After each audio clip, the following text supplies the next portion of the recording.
So, hello aspirants, welcome back to our YouTube channel. In this lecture we will start Indian polity. तो इसमें हम जो basic चीज़ें Indian polity को लेकर वो डिस्कस करेंगे कि पॉलिटी के लिए क्या क्या मटेरियल्स हमें यूज़ करने चाहिए, किस तरह से पॉलिटी पढ़नी चाहिए। तो जो सिंपल वे होता है हम उसे डिस्कस करने की कोशिश करेंगे ताकि जो बेसिक अंडरस्टैंडिंग है पॉलिटी के लिए वो इम्प्रूवमेंट हो। तो पॉलिटी के लिए जस्ट अगर वो करना है तो सबसे पहले the holy book of Indian polity M Laxmikant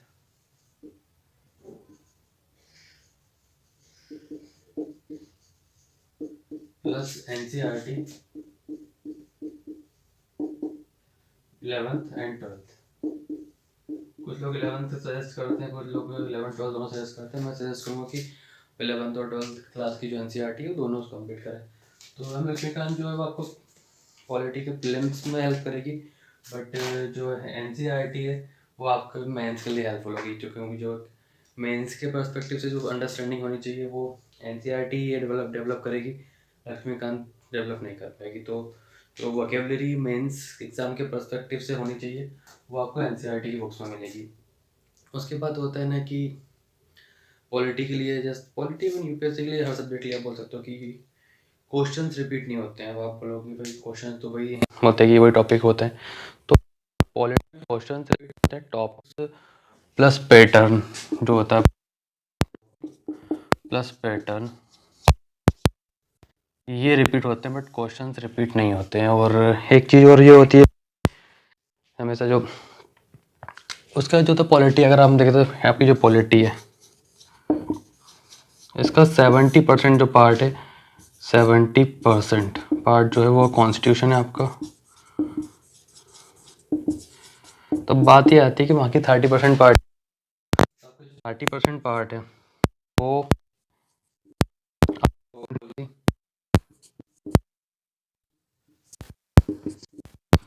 policies हो गई, पंचायती राज हो गया, पीआरआई आपका पंचायती राज इंस्टीट्यूशंस, उसके बाद पार्लियामेंट प्रोसीजर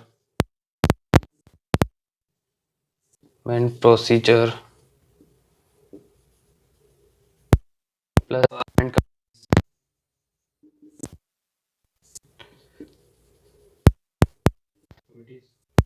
अब ये बोलोगे भाई ये लक्ष्मीकांत में जाएंगे तब अलग अलग कैसे हो गया। लक्ष्मीकांत ने आपको सारी चीज़, लक्ष्मीकांत से एक चीज़ और रियलिटी सब नहीं आता, मतलब कुछ कर सकते हो बट लक्ष्मीकांत की बेस पे आप you will fail, you will not qualify on the basis of M Laxmikanth. उसके लिए आपको क्या करना पड़ेगा, उसके लिए आपको सिंपल सा फंडा, अगर आपको मेंस वो करना है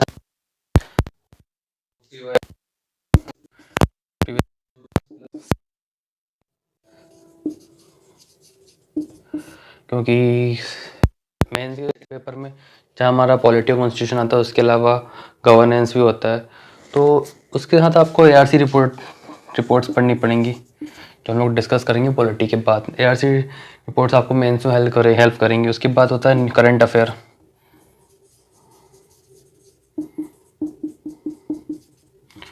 प्रीवियस 5 to 6 ईयर से जो प्रीलिम्स है वो स्टैटिक बेस पे, बट इतना करंट अफेयर प्रीलिम्स में नहीं आता, बट मेंस जो है आपका 70-80% पूरा करंट बेसिस होता है। तो करंट अफेयर आपके लिए बहुत ज़्यादा इंपॉर्टेंट हो जाता है। उसके बाद होता है आपका supreme court decisions. Supreme court का डिसीजन हो गया, फिर कुछ हाई कोर्ट्स का जो मेन डिसीजन आते हैं कहीं, वो आपके लिए हेल्पफुल होगा। अब वो आपको high court supreme court decision आपको मिलेंगे करंट अफेयर से, तो आपके लिए आप इसके लिए आपको न्यूज़पेपर पर फोकस करना पड़ेगा, द हिंदू या जो भी आप फोकस करते हैं उसको, प्लस प्लस मैगजीन्स हो गए आपका। तो मैगजीन्स पे डिपेंड रहना इट्स नॉट गुड। मैगजीन्स आपके लिए रिवीजन के लिए हेल्प कर सकती है। आप जो न्यूज़पेपर से जो आप नोट्स बनाते हो आप उस मैगजीन से आप वो कर सकते हो, चेकआउट कर सकते हो कि जो टॉपिक आपके जो खुद के नोट्स में वो मैगजीन पे है नहीं, या कुछ छूट जाता है तो आप उसे मैगजीन से कर सकते हो। उसके बाद होता है गवर्नमेंट की पॉलिसीज़, तो ये इसमें भी आपको न्यूज़पेपर हेल्प करेगा। 70% आपका जो पॉलिटी है वो आपको न्यूज़पेपर से कवर अप करना है मेंस के पर्सपेक्टिव से। लक्ष्मीकांत आपको प्रीलिम्स में हेल्प कर सकती है, मेंस में बिल्कुल हेल्प नहीं कर सकती है। तो अब स्टार्ट करते हैं हम लोग पॉलिटी की जो है ये जो बेसिक अंडरस्टैंडिंग है कि पॉलिटी पढ़ना कैसे, क्योंकि पॉलिटी को लेके जस्ट बहुत बड़ा एक वो र्यूमर है कि बहुत ज़्यादा टफ सब्जेक्ट होता है, तो हाँ इतना ज़्यादा टफ नहीं होता है। अगर क्योंकि पॉलिटी पढ़ना, इसको आप ऐसे सब्जेक्ट नहीं पढ़ना है, इसको आप पढ़ना कि एज ए मतलब इंडियन सिटीजन आपके लिए आपको क्या अधिकार है, आपके लिए पॉलिटी कितना हेल्पफुल हो सकता है पर्सनल लाइफ में। सब्जेक्ट के लिए पढ़ना, यूपीएससी के लिए पढ़ना एक अलग चीज़ होती है। जैसे अगर आप बात करें कि भाई अब इन सारी चीज़ों के अलावा हमें और सारी कुछ चीज़ें पढ़नी है, जैसे कि आप जॉन स्टुअर्ट मिल को पढ़ सकते हैं, रूसो को पढ़ सकते हैं, और उसके बाद हॉब्स को पढ़ सकते हैं। रूसो की एक बुक है सोशल कॉन्ट्रैक्ट। सोशल कॉन्ट्रैक्ट तो बेसिकली पॉलिटी क्या है, polity is also your social contract, एक सामाजिक समझौता है। अब 15 अगस्त 1947 को जब इंडिया आज़ाद हुआ तो हमारी जो कॉन्स्टिट्यूशन कमेटी थी उसके बाद दो ऑप्शन थे, या तो देश को उसी तरह चला जैसा प्रीवियसली चला था, मतलब ब्रिटिशर्स के आने से पहले अलग अलग छोटे छोटे किंगडम्स इंडिया में थे, जो कि जब इंडिपेंडेंस की ड्यूरिंग जो नवाब थे, जो कोई रूलर्स थे, छोटी छोटी रियासत थी, वो लोग चाहते थे कि इंडिया को चला वो जब पुराना पैटर्न था उसके अकॉर्डिंग चला, ताकि उन लोगों की जो बादशाह थे वो कंटिन्यू हो। बट सेकेंड ऑप्शन ये और था कि जिस तरह से इंडिया मतलब ब्रिटिशर्स ने चलाया या फिर अदर कंट्रीज चल रही है उस हिसाब से चला है कॉन्स्टिट्यूशन के बेस पे। तो हमारी जो पार्लियामेंट्री कमेटी थी उसने सोशल कॉन्ट्रैक्ट को चूज़ किया। अब भाई आप ये बोलेंगे कि सोशल कॉन्ट्रैक्ट क्यों है, हमारी तो उसमें परमिशन नहीं ली गई। परमिशन ली गई जैसे कि अब 140 करोड़ इंडिया की पॉपुलेशन, तो पर्सनली एक एक व्यक्ति से आकर नहीं पूछ सकते ना कि भाई आप क्या चाहते हो, तो उसके लिए आपको एक वोटिंग राइट दिया गया कि भाई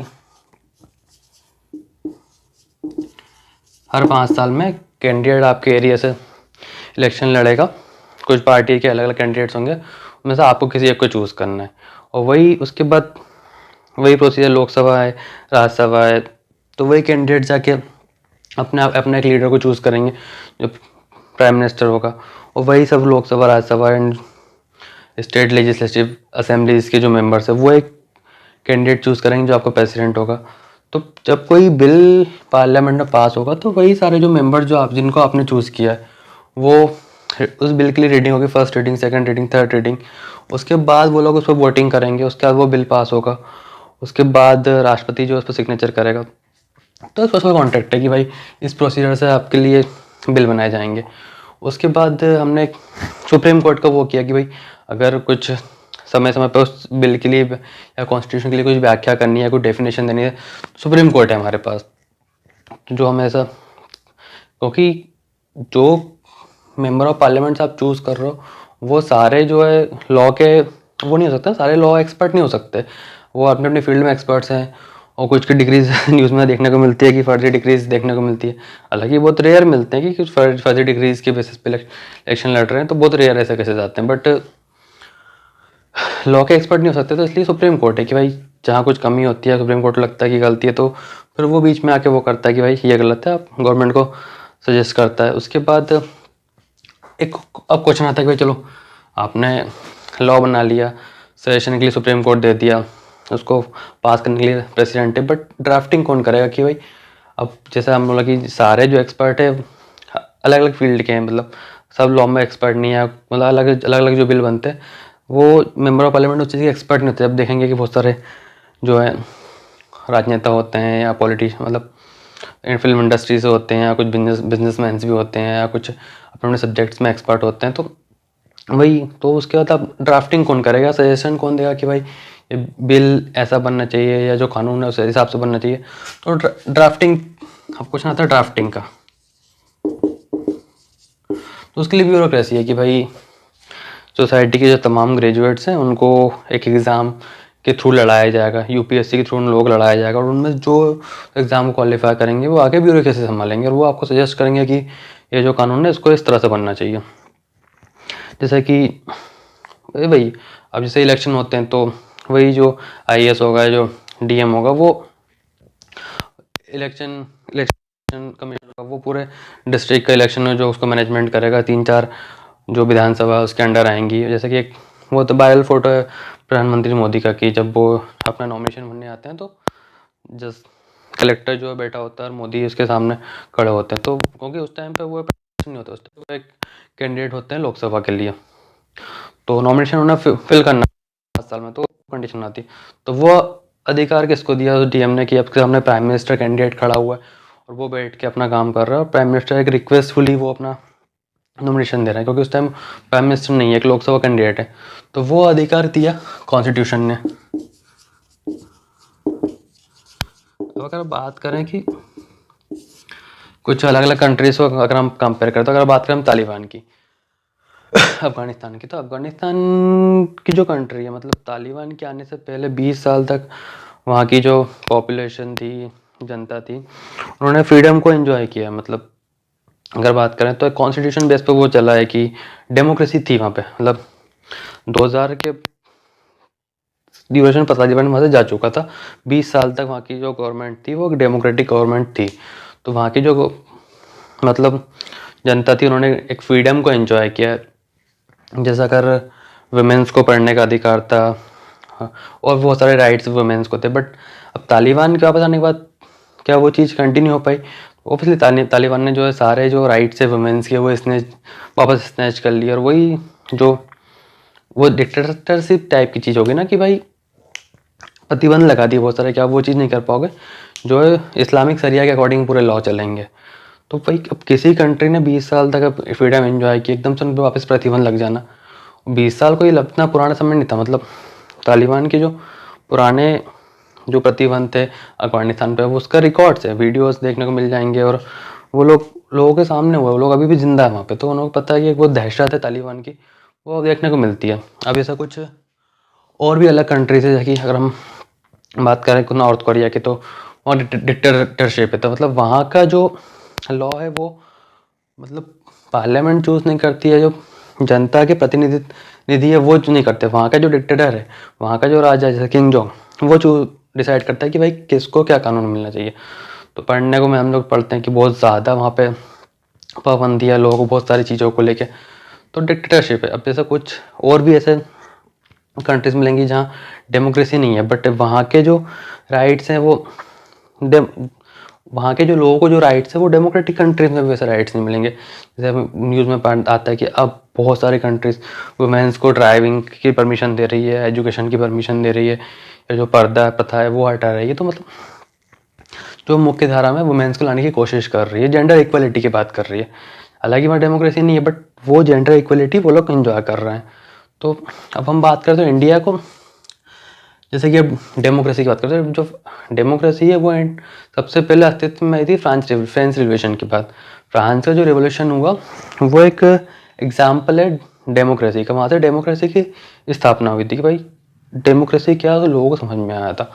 तो वही चीज़ होती है कि पॉलिटी ऐसा नहीं पड़ा सब्जेक्ट है वो टफ है, चीज़ें रट्टा मार रही, पॉलिटिक हम समझना है कि भाई क्या चीज़ होती है। हमने अभी डिस्कस किया अलग अलग कंट्रीज़ के बारे में कि जहाँ डिक्टेटरशिप है वहाँ कैसे लोगों को वो हुआ, उसके बाद तालिबान कैसे वो करेगा। जैसे इंडिया में सेम प्रोसीजर है कि भाई वोटिंग होगी, हम लोग मेंबर ऑफ पार्लियामेंट चूज़ करेंगे, फिर वो अपना एक लीडर चूज़ करेगा, फिर वो लोग बिल पास करेंगे, फिर प्रेसिडेंट उस पर सिग्नेचर करेगा, अगर कोई गलती रहती है सुप्रीम कोर्ट है। उसके बाद वही चीज़ हमने स्टेट्स में फॉलो की कि अगर स्टेट्स में हम लोग वही वोटिंग करेंगे, मेंबर ऑफ लेजिस्लेटिव असेंबलीज को हम लोग चूज़ करेंगे, फिर वो एक चीफ मिनिस्टर चूज़ करेगा, और उन्हें समय समय पे अपना डेफिनेशन देने के लिए हाई कोर्ट होगा, और ब्यूरोक्रेसी जो है वो दोनों तरफ वो करेगी। जैसे कि अगर मेंबर ऑफ पार्लियामेंट अगर अपना नॉमिनेशन भरेंगे तो वो कलेक्टर ऑफिस में जाकर फिर अपना नॉमिनेशन देंगे, अगर मेंबर ऑफ लेजिस्लेटिव असेंबली अपना नॉमिनेशन देंगे तो वो एसडीएम ऑफिस में जाकर अपना नॉमिनेशन देंगे।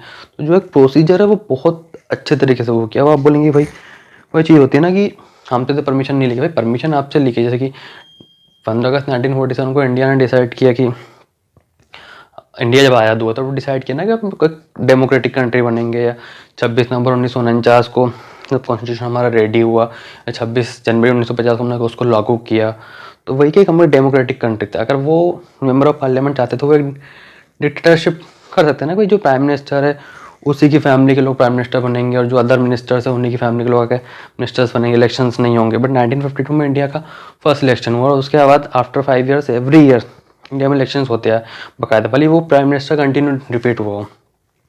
जैसे कि first prime minister Jawaharlal Nehru 1947 से 1960 टिल उनकी डेथ तक वो प्राइम मिनिस्टर रहे। बट उस ड्यूरेशन में उन्होंने एवरी 5 ईयर इलेक्शन हुए, वो इलेक्शन जीत के ही प्राइम मिनिस्टर बने। तो वो चीज़ होती है कि अगर वो चाहते तो भाई चलो पूरा राज उनका डिक्टेटरशिप वो लोग कर लेते कि भाई तुम अगर लॉ मिनिस्टर हो, अम्बेडकर चलो तुम लॉ मिनिस्टर हो तो तुम्हारी फैमिली का बंदा आके लॉ मिनिस्टर बनेगा हर साल, मतलब है ना, पीढ़ी दर पीढ़ी वो लॉ मिनिस्ट्री तुम्हारी फैमिली से चलेगी, प्राइम मिनिस्टर मेरी फैमिली का होगा। तो वो चीज़ नहीं, एक सोशल कॉन्ट्रैक्ट दिया कि भाई अगर आपको लगता है गवर्नमेंट में कोई कमी है, गवर्नमेंट ठीक से काम नहीं कर पाई, तो आपके पास वो अधिकार है कि आप इलेक्शन लड़ो और पार्लियामेंट पहुँचो और पब्लिक के लिए काम करो। तो इंडिया के हर सिटीजन को 140 करोड़ जो सिटीजन है सबके पास अधिकार है, बस कुछ कंडीशन है कि आपकी एज लिमिट होनी चाहिए कि 18 प्लस हो के आप वोटिंग कर सकते हो, 25 प्लस हो के आप इलेक्शन लड़ सकते हो। तो वो चीज़ होती है। उसके बाद एजुकेशन का कुछ होता है, पॉलिटी को जो आपको बहुत सिंपल वे में पढ़ना है और उसके बाद जो आंसर राइटिंग है आपकी वो भी आपको सिंपलिसिटी का सिंपल वे में लिखना है, इतनी ज़्यादा कॉम्प्लेक्स आंसर नहीं लिखना है, टू द पॉइंट आंसर लिखना है। पैराग्राफ वाइज आप बहुत ज़्यादा वर्ड्स में आपके आंसर नहीं लिखना है, जो क्वेश्चंस की डिमांड है उतने ही आपको आंसर कंप्लीट करना है। क्योंकि एक बात होती है कि जैसे क्वेश्चन की लिमिट होती है कि 150 to 50 मार्क्स में आपको अपना आंसर कंप्लीट करना है। तो बहुत अब इतना ज़्यादा उसमें नहीं कर सकते ना कि एक 150 मार्क्स की डिमांड है क्वेश्चन की और उसको आप जो है एक ऐसे के टाइम में ऐसे के टाइप में या पैराग्राफ में आप उस आंसर कंप्लीट कर दें, क्योंकि पॉसिबल नहीं, क्योंकि कॉम्प्लेक्सिटी कोई नहीं चाहता। क्योंकि उसके बाद ये है कि कॉम्प्लेक्स आंसर आपको नहीं लिखना, टू द पॉइंट बात करनी, क्वेश्चन की डिमांड है आपको वो आंसर लिखना है। क्योंकि एक चीज़ होती है ना कि जो ज़्यादा लिखता है या फिर वही, अगर आप पैराग्राफ जैसा कि इंजीनियरिंग स्टूडेंट्स में होता है कि एक लाइन का जो क्वेश्चन होता है आंसर नहीं पता, क्वेश्चन समझ नहीं आ रहा, बट वो उस एक लाइन के क्वेश्चन जिसके बेस पे 7 से 8 पेज भर देते हैं और मार्क्स थोड़े बहुत मार्क्स गेन करके पास हो जाते हैं। तो इंजीनियरिंग में मतलब 90% स्टूडेंट्स यही करते हैं, इवन 90 नहीं 95% स्टूडेंट्स यही करते हैं। कुछ टाइम मैंने भी यही किया तो एक्चुअली क्योंकि कॉम्प्लेक्स आंसर कोई नहीं चाहता, क्योंकि जिसके पास नॉलेज कम है वही ऐसा बहुत ज़्यादा ब्रॉडली आंसर लिखता है। जिसके पास नॉलेज है, जिसको समझ है उस क्वेश्चन की, उस टॉपिक पकड़ वो टू द पॉइंट बात करेगा, जो क्वेश्चन की डिमांड है उस पर बात करेगा। और एग्जामिनर भी नहीं चाहता कि आप ऐसा बहुत ज़्यादा लंबा चौड़ा आंसर लिखें या क्वेश्चन की डिमांड के बाहर जाके कुछ और बकवास लिखें। क्योंकि अगर जिसको खुद वैसा, हाँ एक आध एग्जामिनर ऐसा हो सकता है जो खुद वैसा हो तो वैसा क्वेश्चन चाह सकते, वाह भाई क्या मतलब डिमांड कुछ और थी, एक लाइन के क्वेश्चन पे आपने 7 पेज आंसर लिख दिया। क्योंकि अब मेंस में आपके 9 पेपर होते हैं, 2 लैंग्वेज के पेपर हटा दिया जाए तो 7 मेन पेपर होते हैं। क्योंकि लैंग्वेज के जो पेपर होते हैं वो उनके मार्क्स ऐड नहीं होते, तो उससे 7 पेपर आपके 4 जीएस के, एक ऐसे और 2 ऑप्शनल, तो 7 मेन पेपर है। तो उनमें अगर एक आध एग्जामिनर ऐसा हो भी गया जो जिसको मतलब बहुत ज़्यादा कॉम्प्लेक्सिटी पसंद है या बहुत ज़्यादा ब्रॉड आंसर पसंद है, जैसे 150 मार्क्स मतलब वर्ड्स का आंसर है, बट अगर आप एक ऐसे टाइप का आंसर लिखते तो उसको बहुत ज़्यादा पसंद आ जाए, ऐसा कोई एक आध बहुत, हालांकि यूपीएससी का आंसर चेक करने वाले एग्जामिनर इतने बेवकूफ़ नहीं होते, बट अगर गलती से कोई ऐसा बेवकूफ़ फंस गया तो वो आपका एक क्वेश्चन मतलब एक पेपर में फंस सकता है। हालांकि आपके जैसे 9 पेपर होते हैं कि अगर 2 ऐसे हटा दो 7 आपके मेन पेपर होते हैं, सॉरी 2 लैंग्वेज के पेपर अगर आप हटा दो 7 मेन पेपर होते हैं जो इनके आपके मार्क्स जो ऐड ऑन किए जाते हैं। तो अगर एक ऐसा एग्जामिनर फंस गया तो बाकी 6 में आपको दिक्कत हो जाएगी। तो इसलिए आपको टू द पॉइंट बात करनी है, इतनी कॉम्प्लेक्सिटी नहीं करनी। क्योंकि कहते हैं ना कि बहुत ज़्यादा घुमा फिरा के बात वो करता है कि मतलब बहुत घुमा फिरा के आप मतलब ब्रॉडली आंसर बोलते हैं, जिसका नॉलेज कम होता है।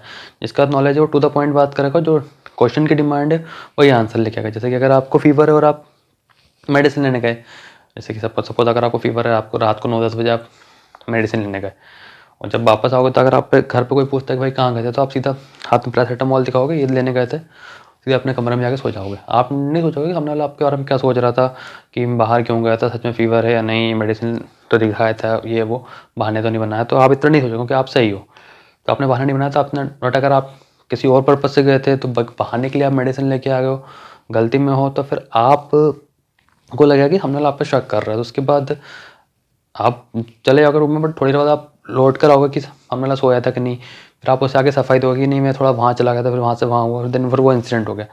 तो घुमा फिरा के बात करोगे तो मतलब गलत वो चीज़। तो अगर इस टाइप का अगर इंसान जैसे कोई एग्जामिनर है कि जो उसको खुद को टू द पॉइंट बात करते नहीं आती, बट आंसर उसको टू द पॉइंट चाहिए, क्योंकि उसको कॉपी चेक करने तो फालतू के इतना घुमा फिरा के आंसर उसको नहीं चाहिए। टू द पॉइंट जो क्वेश्चन की डिमांड है, क्वेश्चन के जितने पार्ट है, उसकी जो डिमांड है, उसके अकॉर्डिंग उसको आंसर चाहिए। तो पॉलिटी में आपको आंसर भी उतना लिखना, एक सिंपली लैंग्वेज लिखनी, इतनी ज़्यादा कॉम्प्लेक्सिटी उसमें आपको यूज़ नहीं करनी, टू द पॉइंट बात करनी है, डायग्राम बनाने, फ्लो चार्ट्स बनाने, उस हिसाब से हमको पॉलिटी पढ़नी की। पॉलिटी आपको ऐसा सब्जेक्ट नहीं पढ़ना है कि भाई एक सब्जेक्ट है ख़त्म करना है, क्योंकि जस्ट पॉलिटी को लेके बहुत ज़्यादा डर। अगर मैं सब बात करूँ, अगर एक सर्वे किया जाए यूपीएससी स्टूडेंट्स में, तो अगर मैक्सिमम स्टूडेंट्स को अगर किसी सब्जेक्ट का डर होता है तो पॉलिटी का होता है, क्योंकि पॉलिटी के लिए सबसे पहले इंसान के माइंड में एक ही जाती है, एम लक्ष्मीकांत। और इतनी मोटी बुक होती है, 800 प्लस कुछ पेजेस होते हैं। अगर अदर सब्जेक्ट्स के अगर एस्पिरेंट्स से बात करें तो कोई अलग अलग सोर्स बता देंगे, मतलब एनसीईआरटी में अलग सब्जेक्ट की, अगर दो सब्जेक्ट्स की बात करें तो मैक्सिमम लोग एनसीईआरटी सपोर्ट सजेस्ट करते हैं। बट अगर हम लोग पॉलिटी के मैटर में आते तो सबसे पहले लोग एक ही नाम लेते हैं, एम लक्ष्मीकांत। अदर बुक्स के बारे में लोग स्टूडेंट्स को पता भी नहीं होता है। डीडी बसु तो बहुत रेयर स्टूडेंट्स पढ़ते होंगे शायद, क्योंकि एम लक्ष्मीकांत अगर यूपीएससी सिलेबस के अकॉर्डिंग बात करें तो वो बेटर बुक है, मतलब प्रीलिम्स के पर्सपेक्टिव से। बट मेंस की पर्सपेक्टिव से इतना वो नहीं है। तो वही है ना कि आपको पॉलिटी पढ़नी है आपकी रिक्वायरमेंट के अकॉर्डिंग, कि आपके पास क्या अधिकार हैं। अगर आपको प्रॉब्लम फंसती हो तो आप उस प्रॉब्लम का सोल्यूशन कॉन्स्टिट्यूशन के वे में कैसे कर सकते हो उस हिसाब से। तो वो सारी चीज़ हम आगे पढ़ेंगे। उसके बाद एक वो चीज़ होती है कि ब्लेम किया जाता है, मतलब फर्स्ट लॉ मिनिस्टर, जिसकी पार्लियामेंट कमेटी थी, उसमें ड्राफ्टिंग कमेटी थी और उसके हेड थे डॉक्टर भीमराव अम्बेडकर। तो बहुत सारे लोग हेड करते हैं कि जो इंडियन कॉन्स्टिट्यूशन है वो एक कॉपी किया कॉन्स्टिट्यूशन है या चोरी किया हुआ कॉन्स्टिट्यूशन है। तो एक हम एग्जाम्पल्स भी हम इसको समझने की कोशिश करते हैं कि जैसे अगर जो वर्ल्ड की फर्स्ट कार है, वो कार को बनाया था कार्ल बेंज ने, उसका इंडिया में टाटा ने कार बनाई।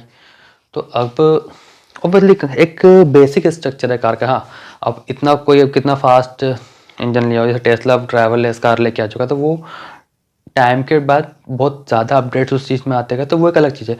बट जो बेसिक स्ट्रक्चर की भाई, टायर जो है वो प्लेटफॉर्म के नीचे ही होंगे, ऊपर एक रूफ होगा, ड्राइविंग सीट क्या स्टेयरिंग होगा, एक बेसिक स्ट्रक्चर है। अब अगर फर्स्ट कार बनी तो भाई वैसी बनी होगी, 4 टायर नीचे दिए होंगे, एक स्टेयरिंग होगा, ठीक है। अब अगर कोई ये बोले इंडियन में सबसे पहले टाटा ने का कारण है, तो कोई टाटा का बोले भाई तुमने तो नकल की, कार्ल वेंस किया, जो अदर फॉरेन कंपनीज है, तुमने टायर नीचे लगाए, स्टेयरिंग तुमने तो स्टेयरिंग जगह दिया, तुमने ऊपर स्टेयरिंग क्यों नहीं दिया, तो वही चीज़ तुमने इंजन आगे दिया या जो भी है। अब बहुत अलग है, मिस्टर इंडियन हैकर यूट्यूबर है, वो फेमस यूट्यूबर है, उन्होंने 2 कार को मैंने हालांकि ऐसे कुछ चीज़ें देखते रहता हूँ मैं, तो हालांकि बहुत एक इनोवेशन किया कि 2 800 कार को लिया, उन्हें कट करके दोनों साइड स्टिचिंग कर दिया। बट वो कार परमिशन नहीं है ना कि आप उस कार को कोई कंपनी बना सके, रोड पे आप उसको करते एक्सपेरिमेंट के लिए, ठीक है, टाइम पास के लिए, मतलब सीखने के लिए एक्सपेरिमेंट किया, माइंड में क्रिएटिविटी आई कि 2 कार कैसे जोड़े तो क्या होता है। ऑब्वियसली बहुत मेहनत लगी, दोनों कार के इंजन को कनेक्ट करना, चारों टायर्स को तो स्टेयरिंग से कनेक्ट करना, तो एक बहुत मेहनत का काम हुआ होगा। बट तो वो है ना कि हाँ, वो बोल सकते हो कि आपने खुद का एक इनोवेशन किया, किसी को कॉपी नहीं किया। बट चारों टायर्स फिर भी नीचे ही है ना, बेस पे, ऐसा नहीं टायर ऊपर लगा दिए रूफ पे जाके। अगर फिर बात करें, अगर जैसे घर बनाते तो घर का जो बेसिक वो होता है कि चलो अगर वास्तु के अकॉर्डिंग घर है तो वो एक अलग चीज़ है, मतलब इंडिया में ज़्यादा वास्तु देखा था। बट एक जो बेसिक स्ट्रक्चर है वही तो ना कि ताकि सबसे पहले आप घर में एंटर करोगे तो एक मेन गेट होगा, छोटा सा आंगन होगा या व्हीकल पार्किंग के लिए जगह होगी, उसका एक ड्राइंग रूम होगा जहाँ पे गेस्ट बैठ सकते हैं, किचन में आपका खाना बनेगा, बेडरूम होगा। अब आप बोलोगे नहीं मैं तो जो है वो किचन ड्राइंग रूम में खाना बनाऊंगा, तो किचन में अपने गेस्ट होना बैठाऊंगा, तो क्योंकि अगर वैसा बनाऊंगा तो लोग बोलेंगे तुम तो नकलची हो, तुमने नकल की है। तो वो पॉसिबल नहीं ना कि जो बेसिक स्ट्रक्चर है उसी के अकॉर्डिंग अपना घर बनाओगे। जैसे कि अगर आप पे घर के बाहर गड्ढा है, बारिश के टाइम पे घर कच्चा रोड है, वहाँ पे गड्ढा है, तो अगर लोग निकल रहे तो किसी कोई बाइक वाला बहुत तेज़ स्पीड से आया, वो धड़ाम से गिरा, आपने भागते हुए देखा कि हाँ भाई गिर गया, दूसरा बंदा है वो भी गिर गया, तो तीसरे से लोगों ने देखा कि बार बार लोग गिर रहे हैं, तो साइड से वो लोग बाइक निकालते हैं, वो धीरे स्पीड से निकालते हैं, तो ताकि वो गड्ढे में ना गिरे।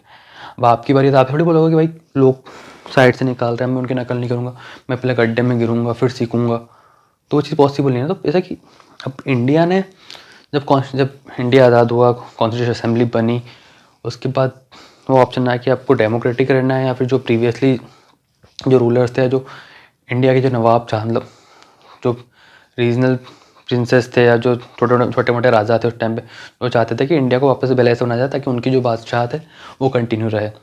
कि जैसे कुछ लोग जिद पर अड़े रहे, जैसे कि जूनागढ़ या फिर हैदराबाद का नवाब, जैसे भोपाल का भी जो नवाब था वो टाइम जिद पर अड़ा रहा कि उसको जो फ्रीडम ली उसकी स्टेट बनाया जाता कि वो वहाँ पे अपना रूल कर सके, इंडियन गवर्नमेंट के अंडर में उसकी जो है वो ना है, बट वो पॉसिबल नहीं हुआ क्योंकि डेमोक्रेट तो हमारे पास एक मॉडल था यूएस का कि वो एक डेमोक्रेटिक कंट्री है, 200 साल पहले हमसे आज़ाद हुआ उसने अपना कॉन्स्टिट्यूशन बनाया और 200 साल में उस कंट्री ने इतना ज़्यादा डेवलपमेंट कर दिया कि वो एटॉमिक पावर बन चुका था। जस्ट 2 साल पहले 1947 में इंडिया आज़ाद हुआ, उससे 2 साल पहले वर्ल्ड वॉर खत्म हुआ था 1945 में। तो 2 साल पहले वो एटॉमिक पावर था, उसने 2 एटम बम गिरा के बताया हिरोशिमा नागासाकी की, भाई नागासाकी के ऊपर कि देखो मेरे पास ये चीज़ और इससे कितनी तबाही हो सकती है। उसके बाद वो इतना ज़्यादा इकोनॉमिकल डेवलप हो चुका था, सोसाइटी उसकी बहुत ज़्यादा डेवलप थी। तो भाई वो एक रोल मॉडल था कि अगर हम डेमोक्रेटिक वे में जाएंगे, इस मॉडल को फॉलो करेंगे तो हम डेवलप हो सकते हैं। अब अगर हमने जैसे कि अब हमने फंडामेंटल राइट्स लिए तो वो हमने यूएस से क्यों लिए, क्योंकि सबसे ज़्यादा यूएस में फ्रीडम थी, इसलिए हमने फंडामेंटल राइट्स यूएस से लिए। तो अगर वो चीज़ अगर हम वो लेंगे कि अगर हम खुद का कॉन्स्टिट्यूशन बनाते बिना किसी को कॉपी करके, मतलब हालांकि कॉपी नहीं, मैं उसको कॉपी नहीं बोलूँगा, वो एक हमने उसको बोरो किया कहीं से, मतलब समझ के उसको अपने अकॉर्डिंग बनाने की कोशिश की। तो जैसे लोगों के लैंग्वेज में बनाते हैं कि चलो मान लो कॉपी किया है उसको, तो अगर हम वो चीज़ कॉपी नहीं करते, कॉन्स्टिट्यूशन के जो अलग अलग जगह से मिलते हैं, तो अगर हम खुद वो चीज़ें एक्सपीरियंस करके फिर खुद बनाने की कोशिश करते हैं, तो इंडिया ने जो रोल मॉडल अब फॉलो किया वो इस कंट्री का किया जो 200 साल पहले आज़ाद हुआ था। और 200 साल में कुछ ज़्यादा डेवलप हो जाता है, उस कंट्री से ज़्यादा डेवलप था जितना उसमें रूल किया था। मतलब कि जो है ब्रिटेन तक डरता था यूएस उस टाइम पे। जो यूएस के प्रेसिडेंट थे एफडीआर, मतलब Franklin Roosevelt Franklin D Franklin जो थे, आरडी सॉरी है ना, तो रूजवेल डी फ्रैंकलिन जो वो थे, फ्रैंकलिन डी रूजवेल ऐसा कुछ नाम था, सॉरी मुझे याद नहीं आ रहा ठीक से, बट वो बहुत ज़्यादा पावरफुल इंसान थे। मतलब यूके यूनाइटेड जो ब्रिटिश वो था वो तो डरता था यूएस से। अगर Britain second world war win किया तो बिना यूएस के सपोर्ट के वो नहीं कर पाया। तो कहीं ना कि 200 साल में इस कंट्री ने इतना डेवलपमेंट किया था, अगर हम वो चीज़ वो मॉडल फॉलो करेंगे तो हम भी डेवलप कंट्री बन सकते हैं। अगर वो चीज़ हम खुद से बनाते तो इंडिया का इंडिपेंडेंस को 75 ईयर्स हुए हैं, 75 मतलब अभी 125 साल हमें और सीखने होते हैं कॉन्स्टिट्यूशन को लेके, तो जो पॉसिबल नहीं था। इसलिए हमने जहाँ से जो चीज़ें लगी वहाँ से हमने लिया और खुद का कॉन्स्टिट्यूशन बनाया। अब वो चलो अगर मान लो नकल, तो नकल के लिए अकल की ज़रूरत पड़ती है भाई। अगर उसके लिए आपको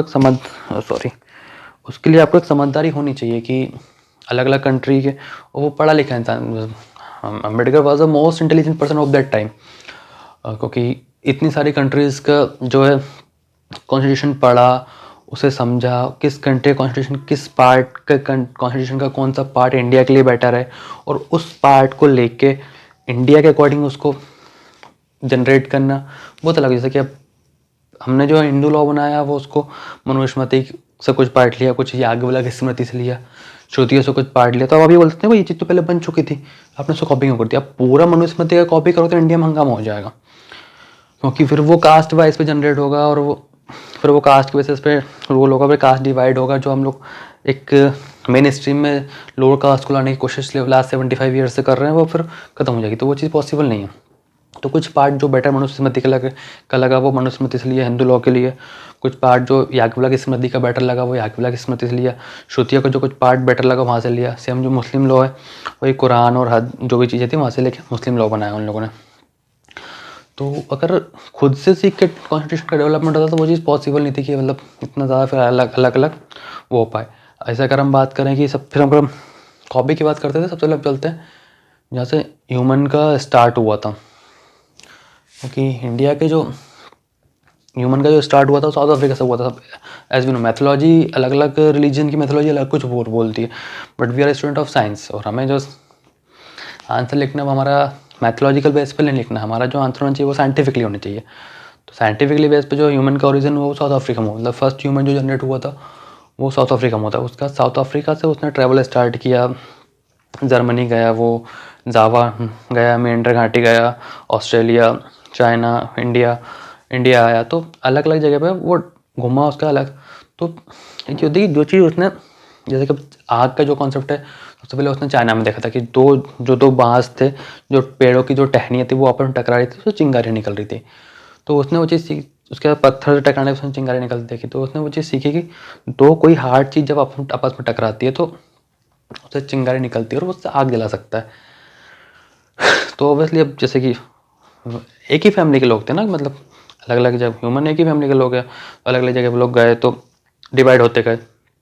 तो ऐसा नहीं, जब उसने चाइना में वो चीज़ सीखी तो उसने पिक्चर क्लिक किया, वीडियो बनाया, सॉरी, और उसे व्हाट्सअप कर दिया। जो इंसान ऑस्ट्रेलिया में था, जो साउथ अफ्रीका में रह गया था, या जो इंडिया आ गया था, उन सब के पास उसने व्हाट्सअप कर दिया ग्रुप में, क्योंकि उस टाइम तो वो ठीक से चलना भी नहीं सीखा था। तो व्हाट्सअप का डेवलपमेंट तो बहुत दूर की बात है। तो वही ना कि वो चीज़ पॉसिबल नहीं थी। तो मतलब ये है कि बोल सकते हैं कि जो चीज़ उसने चाइना के इंसान ने सीखी थी वो चीज़ इंडिया के इंसान ने भी सीखी होगी। वो चीज़ ऑस्ट्रेलिया में जो था वो उसने भी सीखी होगी। जो चीज़ मेंढरा घाटी या जो जर्मनी या जो साउथ अफ्रीका में था उसने भी सीखी होगी, या जो जावा में था उसने भी सीखी होगी। हाँ, थोड़ा टाइम पीरियड 2-4 साल आगे पीछे हो सकता है, बट सबका जो अपना अपना पर्सनल एक्सपीरियंस रहा होगा। कि एक दूसरे को आके इन्फॉर्म करना, इतना ट्रैवल करना वो पैदल चल के पॉसिबल नहीं था। क्योंकि इंसान ने जब बहुत सारा डेवलपमेंट सारी चीज़ें सीखी जब वो गुफा में रहता था, उसका जब ज़मीन पे आया सोसाइटी तो बहुत बाद में उसने डेवलप की। तो जब ये सारे कॉन्सेप्ट सीखे तब वो केव्स में रहता था। उसका जस्ट खाने के लिए उसने शिकार करना स्टार्ट किया कि भाई सबसे पहले उसने वेपन्स बनाए होंगे। वेपन्स आयरन की उस टाइम में खोज नहीं हुई थी, तो पत्थर को फ्लिप कर करके उसने वेपन्स बनाए अपने, और फिर शिकार किया। पहले कच्चा मीट खाता जानवर का, उसके बाद उसने देखा कि आग वो होती है, आग का कॉन्सेप्ट आया, फिर उसने उसको जो मीट को सेंक कर खाया तो वो सब टेस्टी लगा। तो वो चीज़ उसने खुद के सेल्फ एक्सपीरियंस से सीखी कि अब जैसे कि इस चीज़ में 2 थ्योरी होती है, एक तो आपका लॉ ऑफ या थ्योरी ऑफ ओरिजिन और लॉ ऑफ या थ्योरी ऑफ डिफ्यूजन। तो लॉ ऑफ ओरिजिन ये बोलता है कि लॉ ऑफ ओरिजिन आपका जो है वो ये बोलता है कि वर्ल्ड में जब ह्यूमन अलग अलग जगह फैला होगा तो उसने जो सारी चीज़ें होगी वो सेल्फ एक्सपीरियंस से सीखी होगी कि भाई मतलब सॉरी हाँ सेल्फ एक्सपीरियंस सीखी होगी, मतलब जो एक इंसान ने सीखी या दूसरे ने सीखी होगी, देन वही अलग अलग जगह। और लॉ ऑफ डिफ्यूजन ये बोलता है कि भाई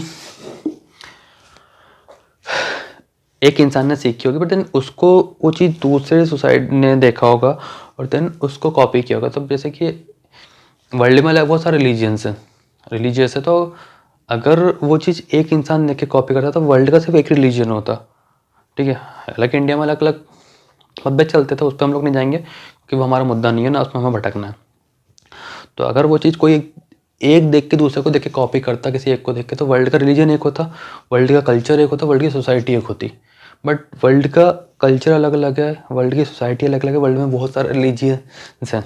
ठीक है, तो उसका रीज़न ये है कि वो अलग अलग जगह गए तो अलग अलग जगह उसने वो चीज़ सीखी होगी। अब जैसे कि अब अर्लियर जो मेन केव्स में रहता था तो कोई एक ऐसा रहा होगा था 35-40-30 ईयर का पर्सन जिसने जिसके मसल्स बहुत ज़्यादा थे, बहुत ज़्यादा हाइट थी, बहुत ज़्यादा स्ट्रॉन्ग था। वो नॉर्मल जो केव्स मैन थे उसके सोसाइटी के लोग, वो अगर 3 से 4 दिन में एक शिकार करते थे तो वो इंसान एक दिन में 3 शिकार करके लाता था। उसके जो टूल्स थे बहुत ज़्यादा फ्लिप थे, बहुत ज़्यादा नुकीले टूल्स थे। उसके टूल्स की अलग अलग क्वान्टिटी टूल्स उसने बहुत ज़्यादा बना के रखे हुए थे। तो वो उसने अपनी मेहनत से बना के रखे थे।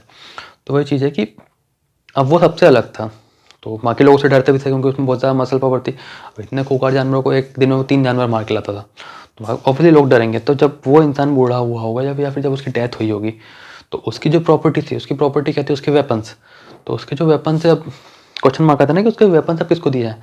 ऑब्वियसली लड़ाई स्टार्ट हुई होगी, जैसे कि मैंने सजेस्ट किया था बाहर देखो सीरियल देखने को।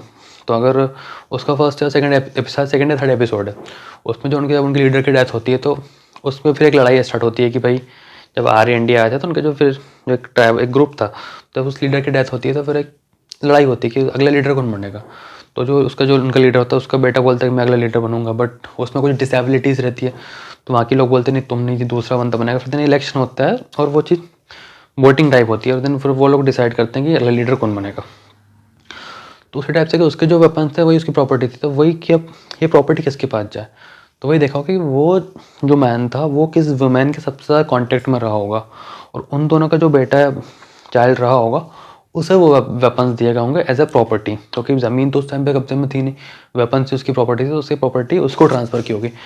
अब ये डिस्प्यूट बड़ा होगा कि भाई ना कि मतलब सब उस टाइम प्रॉपर्टी वेपन्स थे और उसके वेपन्स बहुत ज़्यादा शार्प थे, बहुत ज़्यादा नुकीले, अलग अलग क्वांटिटी में अलग अलग साइज़ के वेपन्स थे। तो फिर लड़ाई होगी कि मैं रखूँगा या किसी ने अपने कोई और जो सेकंड पावरफुल बंदा था उसने थोड़ा अपना पावर का दिखाया कि नहीं मैं रखूँगा, तो फिर वो डिस्प्यूट बना हुआ है। तो फिर जो सबसे ज़्यादा ओल्ड एज का पर्सन रहा होगा उस ग्रुप में, वो लोग उसके पास गए होंगे कि भाई आप बताओ कि ये जो विवाद है, जो डिस्प्यूट है, वो सॉल्व कैसे। तो उसने सजेशन दिया कि वो जिस वुमेन के कांटेक्ट में सबसे रहा होगा उसका जो चाइल्ड है उसको वेपन दिया जाए। तो वहाँ से दो चीज़ों का ओरिजिन हुआ। एक तो आपका फैमिली का ओरिजिन, मतलब फैमिली का जो कॉन्सेप्ट है वो निकल के आया, शादी का कॉन्सेप्ट निकल के आया। अब आज के टाइम में आप देखेंगे वर्ल्ड में अलग अलग सोसाइटी, अलग अलग कंट्रीज़ में अलग अलग जो सोसाइटीज़ है, सबका शादी का, हालांकि शादी का कॉन्सेप्ट सब में, बट शादी का जो कल्चर है, जो करने के तरीके, जो रिचुअल्स है, वो अलग अलग हो जाते हैं। उसके बाद दूसरा कॉन्सेप्ट निकल के आया, अब डिस्प्यूट था, डिस्प्यूट को सॉल्व किया तो एक लॉ का कॉन्सेप्ट निकल के आया, सुप्रीम कोर्ट का कॉन्सेप्ट निकल के आया कि भाई अब जो प्रॉब्लम है भाई सॉल्व हो नहीं सकी। आज के टाइम में अगर कोई डिस्प्यूट होता है तो कोर्ट के बाद जाता है रीजनल कोर्ट्स या डिस्ट्रिक्ट कोर्ट्स, फिर थोड़ा अगर बड़ा मैटर है तो हाई कोर्ट, या सबसे लास्ट में सुप्रीम कोर्ट, उसके बाद कोई नहीं है, सुप्रीम कोर्ट के पास जाता है। तो उस टाइम पे वही सुप्रीम कोर्ट था कि भाई अदर सोसाइटी के लोगों ने पूछा, मिल रहे होंगे कहीं तो भाई तुम्हारा डिस्प्यूट कैसे सॉल्व होता है, बताओगे ऐसे सॉल्व होता है।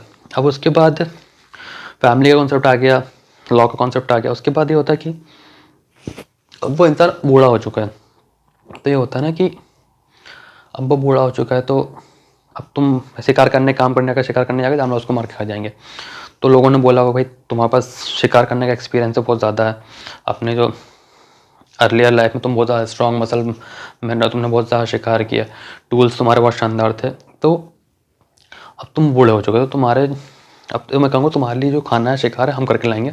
तुम एक काम करो, जो सोसाइटी के बच्चे उन्हें सिखाओ कि वेपन्स कैसे डेवलप करते हैं, शिकार कैसे करते हैं। तो जैसे विम्बेटिका की जो पेंटिंग्स आप देखेंगे उसमें देखने को मिलेगा कि जो जो केव्स की वॉल पे जो बना हुआ ना कि एनिमल का स्ट्रक्चर है, मारने का स्ट्रक्चर है, कि तो हंटिंग का टाइप का, तो उसने शायद वो स्ट्रक्चर जो पेंटिंग उस टाइम बनाई हो कि वो सिखा रहा हो कि ऐसा ये एनिमल ऐसा होता है, इस जगह से आपको इस एंगल में मारना है, इस ऐसा हंटिंग करनी है। शायद वो सिखाते टाइम वो उन लोगों ने, हालांकि वो कोई डिस्क्रिप्शन नहीं कि वो पेंटिंग्स किस पर्पज़ से बनाई थी, बट ऐसा शायद इसी पर्पज़ से बनाई हो, सिखाने के टाइप से। उस टाइम पे एजुकेशन या मतलब एजुकेशन इतना डेवलप नहीं था, कॉलेजेस यूनिवर्सिटीज़ नहीं थी, और उस टाइम पे बच्चा सीख के कौन सा इंजीनियर डॉक्टर बन जाएगा, क्योंकि इतना डेवलपमेंट सोसाइटी का था नहीं। तो उस टाइम पे उनके लिए स्किल्स थी, दो स्किल्स थी। एक स्किल्स थी मतलब वेपन मेकिंग, जो इसके लिए वो हंटिंग कर सके, और एक हंटिंग उनकी, तो उसने उन लोगों को हंटिंग सिखाई होगी, तो उससे लिए कॉन्सेप्ट निकल के आया एजुकेशन का। तो धीरे धीरे इस तरह से सोसाइटी का डेवलपमेंट हुआ हो क्या। तो अगर हम वो क्वेश्चन बात करें कि जो इंडिया का कॉन्स्टिट्यूशन है वो कॉपी किया गया है, तो भाई वही ना कि सोसाइटी ने जो सारी चीज़ें सीखी वो सेल्फ एक्सपीरियंस से सीखी है। हर जगह की सोसाइटी है, अलग अलग सोसाइटी है, चाहे वो इंडिया की बात करें या अदर कंट्रीज़ की बात करें, अलग अलग रिलीजन्स की बात करें, तो अपने अपने अपने एक्सपीरियंस से वो चीज़ें सीखी हैं। हाँ, बहुत सारी चीज़ें सबकी कॉमन मिलती हैं, मतलब रिचुअल्स अलग अलग है, कल्चर अलग अलग है, बट गॉड्स जैसे सब अलग अलग कल्चर में अलग अलग गॉड हैं, वो लोग उसकी पूजा करते हैं। मतलब एक सुपर नेचुरल पावर हर लोग हर रिलीजियस में देखा जाता है। मैरिज का कॉन्सेप्ट हर जगह देखने को मिलेगा, सोसाइटी कॉन्सेप्ट हर जगह देखने को मिलेगा, बट तो वो अलग अलग डेवलपमेंट हुआ होगा, मतलब ट्राइब्स का, कबीले के टाइम में, फिर धीरे धीरे किंगडम डेवलप हुए होंगे, और आज के टाइम में मतलब वो जो सारी चीज़ें हैं वो डेमोक्रेटिक हो रही है, मतलब डेमोक्रेटिक हो चुकी है। जैसे कि वही कि अब हर जगह आपको हर कंट्रीज़ में कोर्ट्स देखने को मिलेंगे, कहीं पे वही वो है ना कि मतलब पार्लियामेंट्री सिस्टम है, तो कहीं पे प्रेसिडेंट सिस्टम है, कुछ जगह अभी भी डिक्टेटरशिप चल रही है, कोरिया की बात करें या तो, बट वही कि कुछ चीज़ें वैसी होती है। तो जैसे कि अब इंडिया की बात करें तो हमने इंडिया में पार्लियामेंट्री सिस्टम भी लिया ब्रिटेन से, प्रेसिडेंट सिस्टम लिया हमने यूएसए से, तो दोनों चीज़ें हम लोग मिक्स करके कंबाइन करके बनाया। तो वही कि इंडिया का जो कॉन्स्टिट्यूशन है वो कॉपी नहीं किया गया, उसको आप कॉपी नहीं बोल सकते, वो एक सारे कॉन्स्टिट्यूशन को पढ़ा, समझा, उसके बाद जो चीज़ इंडिया के लिए काम की लगी वो उन्होंने ली। अब अगर वही सेल्फ एक्सपीरियंस करते तो 200 साल लगे थे साथ, उसके बाद इतना डेवलपमेंट नहीं कर पाते। तो उन्होंने समझ के कॉन्स्टिट्यूशन तैयार किया, और वर्ल्ड का सबसे बड़ा रिटन कॉन्स्टिट्यूशन और वर्ल्ड की सबसे बड़ी डेमोक्रेसी इंडिया इसलिए बन पाया। तो आप इसे ब्लेम नहीं कर सकते कि कॉपी किया, लोग करते हैं वो उनकी mentality, but as a civil service aspirant आपको वो ब्लेम नहीं करना है। और अगर आप बात करें डॉक्टर भीमराव अम्बेडकर की, तो he was a most intelligent person, मतलब इतने ज़्यादा कॉन्स्टिट्यूशन, अलग अलग वो कंट्रीज के कॉन्स्टिट्यूशन को पढ़ना, उनको समझना, फिर जो काम का है वो निकालना, और बिना किसी डिस्क्रिमिनेशन के बहुत बड़ी बात होती है। तो हेड्स ऑफ दैट पर्सन। तो इस तरह से हमको पॉलिटी समझना है कि भाई अब जैसे हम लोगों ने डिस्कस भी किया वर्ल्ड के अलग अलग कंट्रीज़ में कि तालिबान जब वापस अफ़गानिस्तान में आया तो उसने वापस वुमेंस के जो राइट्स हैं वापस छीनने की कोशिश की। अब 20 साल तक जो वुमेंस ने अपनी फ्रीडम एंजॉय की, मतलब उन्होंने अपनी फ्रीडम एंजॉय की, अब उनकी हर चीज़ पे रिस्ट्रिक्शंस लगाया गया। जैसे तालिबान जब स्टार्टिंग में, जब अभी रिसेंटली 2 साल पहले जब वापस अफ़गानिस्तान में उसने कब्जा किया, तो वही कि स्पोर्ट्स पे कुछ कब्जा वो चल रहा था कि वह क्या होगा, बट देखा कि तालिबान क्रिकेट का बहुत ज़्यादा फ़ैन है, तो फिर वो चीज़ें चली। उसके बाद वही वुमेंस के, अब कुछ कंट्रीज़ में जो है डेमोक्रेसी नहीं है, बट वहाँ देखते कि हम लोग वुमेंस को राइट्स मिल रहे हैं, जेंडर इक्वलिटी की बात की जा रही है, वुमेंस को जो है मेन स्ट्रीम्स में लेके आया जा रहा है। तो कुछ डेमोक्रेटिक कंट्रीज़ में वो चीज़ पहले से है, कुछ डेमोक्रेटिक कंट्रीज़ में वो चीज़ अब हो रही है, कहीं डिक्टेटरशिप है, बट वो डिक्टेटरशिप को साइड में रख के वो लोग जेंडर इक्वलिटी की बात कर रहे हैं। तो वो चीज़ें, तो इंडिया में हमें जो कॉन्स्टिट्यूशन दिया वो दिया कि भाई एक प्रोसीजर है कि भाई एक पार्लियामेंट होगा, स्टेट में देखा जाए तो एक लेजिस्लेटिव असेंबली होगी, पार्लियामेंट का जो एक हेड होगा उसमें लेजिस्लेटिव मतलब एग्जीक्यूटिव अलग होगा, लेजिस्लेटिव अलग होगा, सेम स्टेट्स में भी होगा। फिर उसका एक हेड होगा मिनिस्ट्रीज़ का, जो प्राइम मिनिस्टर होगा। स्टेट में देखा जाए तो उस मिनिस्ट्रीज़ का हेड एक चीफ मिनिस्टर होगा। उसके बाद अगर कोई लॉ सेंट्रल में पास होता है तो उस पर जो साइन करता है वो प्रेसिडेंट होगा। स्टेट्स में अगर देखा तो गवर्नर होगा। ड्राफ्टिंग के लिए ऑब्वियसली ब्यूरोक्रेसी होगी, क्योंकि जैसे कि अब स्टेट में, सेंटर में देखा तो वो कि हर जो ग्रेजुएट्स को आपस में लड़ाया जाएगा, जो उस बैटल को, बोले यूपीएससी इज़ अ बैटल है, मैंने बोला कि it's a world of 3, world war 3 से कम नहीं है ये। तो वही कि उस आपस में ग्रेजुएट्स लड़ेंगे, मतलब एग्ज़ाम के थ्रू लड़ेंगे, नहीं कि तलवार लेके उतार देंगे भाई लड़ो, और जो जिंदा रहा वो IAS, नहीं, एग्ज़ाम के थ्रू लोग उस बैटल को फाइट करेंगे, जो पास होगा वो सिविल सर्वेंट बनेगा। सेम स्टेट्स में PCS। तो वो चीज़ अलग अलग, वो सारी चीज़ें किसने डिफाइन की, सारी चीज़ें उस कॉन्स्टिट्यूशन ने डिफाइन किया। आपको सारी चीज़ें कॉन्स्टिट्यूशन में पढ़ने को मिलेंगी। तो आपको पॉलिटी को ऐसे सब्जेक्ट में नहीं पढ़ना है डर के, नहीं, पॉलिटी को आपको समझ के पढ़ना है। जो बेसिक अंडरस्टैंडिंग आपको वैसे बनानी है कि भाई जैसे कि आपको अधिकार है कि अगर आपको लगता है कि आपके जो पॉलिटिशियन है, आपको जो MP है, ML है, ठीक से काम नहीं कर रहे, तो नेक्स्ट इलेक्शन में आपके पास अधिकार है कि आप इलेक्शन लड़ सकते हो। अगर आपको कोई पॉलिटिकल पार्टी टिकट नहीं देता तो आपके पास अधिकार है कि आप निर्दलीय लड़ सकते हो और जीत के सोसाइटी के लिए काम कर सकते हो बेटरली। तो भाई उसके बाद अगर आपको लगता है कि कोई गवर्नमेंट के कोई काम पे आपको कोई क्वेश्चन मार्क है, तो आप RTI यूज़ कर सकते हो, जिसके कुछ प्रीवियसली कुछ लॉज बने हुए हैं, बट अगर टाइम के अकॉर्डिंग आप लग रहा है उनमें कुछ चेंजेस करने चाहिए, तो फिर उसमें संशोधन किया जाता है, अमेंडमेंट करके फिर उनमें चेंजेस लाए जाते हैं। तो वो सारी चीज़ें पूरा प्रोसीजर बना है, और आपको उस प्रोसीजर को समझना है, पॉइंट टू पॉइंट उसे लिंक करना है, तो पॉलिटी आपके लिए बहुत ईजी सब्जेक्ट हो जाएगा। सो आई थिंक मैंने बहुत ईजिली इसको समझाने की कोशिश की है, पॉलिटी को कैसे समझना है और कैसे पढ़ना है। उसका हम लोग स्टार्ट करते हैं polity. So that's enough for this lecture. और अब हम कोशिश करेंगे कि हम मतलब बहाने बहुत ज़्यादा हो चुके हैं, उसके बाद जो है कोई पर्सनल इशूज़ के कारण बहुत ज़्यादा गैप क्रिएट हो गया, तो बट अब मैं कोशिश करूँगा कि वो गैप ना हो और हम बहुत जल्दी जल्दी चीज़ों को कवर अप करें और सारे सब्जेक्ट्स को कंप्लीट करें। तो अभी पॉलिटी हम लोग स्टार्ट करते हैं। पॉलिटी हम लोग बहुत बेटरली समझने की कोशिश करेंगे, और जहाँ पे उसको कुछ करंट से भी कनेक्ट करने की कोशिश करेंगे, करंट का जो इशू रहेगा कहीं जिस पार्ट में कनेक्ट करने के लिए वो सब कोशिश करेंगे, और बहुत ही लिंक बहुत ईजीली वे में हम लोग पॉलिटी डिस्कस करेंगे। So all the very best, thank you so much, that's enough for this lecture.